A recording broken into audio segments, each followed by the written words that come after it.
Atlético de Madrid e Arsenal empataram em 1-1 no jogo de ida da semifinal da Liga dos Campeões. O confronto ficou em aberto, e a decisão da vaga ficou para Londres. Diante do que foi o jogo, o empate foi justo na minha visão. Foi o jogo dentro daquilo que a gente imaginava, um jogo diferente do que a gente viu entre PSG e Bayern, um jogo de nível mais baixo. E por que isso aconteceu? Eu acho importante a gente conversar sobre isso. Duas coisas na minha visão. Primeiro, os jogadores do Arsenal e do Atlético de Madrid não têm a qualidade dos jogadores do PSG e do Bayern para passar pela marcação e criar situações de gol. Isso resulta em um jogo com muito menos chance de gol. Depois, o posicionamento dos times.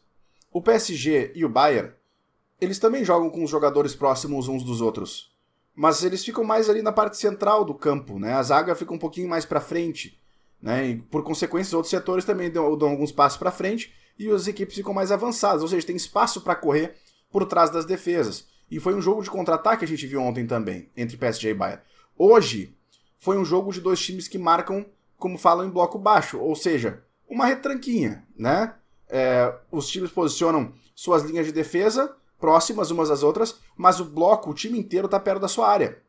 Então, isso tira o espaço do adversário, e considerando que o nível dos jogadores também é um pouco mais baixo, isso diminui muito, assim, o quão o jogo foi vivo, né? O quão o jogo teve possibilidades importantes de gol. O Arsenal, 2 linhas de 4, normal. O Atlético de Madrid com uma linha de 5 no primeiro tempo, um 5-3-2 no segundo tempo variava mais para um 5-4-1.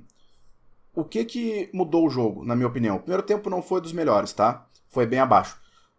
O segundo tempo, o Simeone colocou o Llorente pro meio. Ele seguiu com uma linha de 5, mas ele passou o Llorente pro meio porque ele tirou o filho dele, o Simeone, o outro Simeone do time, e botou o Llorente pro meio.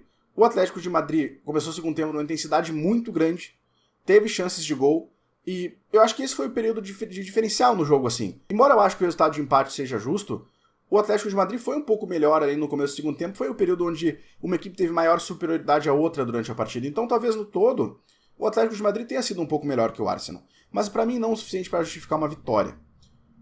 O Atlético de Madrid foi melhor até 25, 30 do segundo tempo, depois cansou. O Arsenal teve essa vantagem física, o Arteta também fez substituições, e o Arsenal não aproveitou isso para conseguir uma vitória e ter a vantagem para o jogo de volta.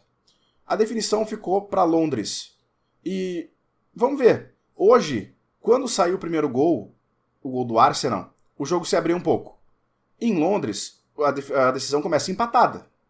Então, nenhum dos times vai querer ir para cima. Então, talvez a gente tenha um primeiro tempo parecido com o que foi hoje, infelizmente. Mas, a partir do momento que algum dos times fizer o gol, o jogo destrava. E aí a gente começa a ter uma partida melhor para acompanhar. Eu espero vocês nos próximos vídeos. Valeu!